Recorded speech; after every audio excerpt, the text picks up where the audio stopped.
Hey there. I'm in this, I guess on this floor that's been emptied, evacuated. They're about to do some renovation in here. So I'm just checking stuff out in here to see where I can help, if I can help. But just walking around, you can see the potential. And, that's where it all starts. You see the potential first, and then you start crafting ideas. You sit down, you walk around, you look at all those empty spaces in the back, and you start thinking to yourself, hey, what would this look like if it's fully populated with people? What's the persona of the place? What would the flow be? How would they get in and out, fairly easily? How would the seating arrangements be? What would they have on these walls? On that back, that accent wall right there, what's going to be there? It's just one of those things that goes into the design process. The designers that are doing this 24/7, hats off to you. It seems like it's really hard, but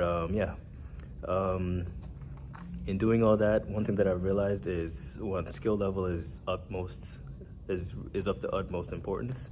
Two, your tools are going to help you as well. So you need your experience, you need your tools, and you need your skills. All those three need to be top notch in order for you to succeed.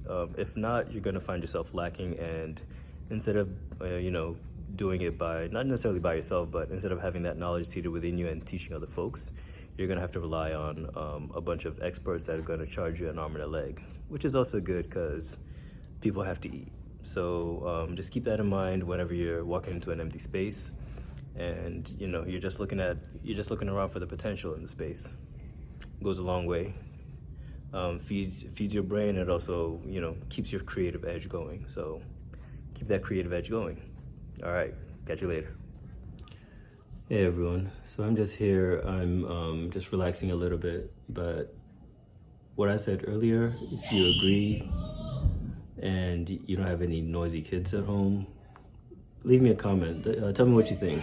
Does spaces like this actually inspire creativity? Does it want you to get out a piece of paper and start drawing, just sketching stuff out? Leave a comment. Let me know your thought process. All right. I'll check them out and I'll respond and chime in any way I can. All right. Thanks.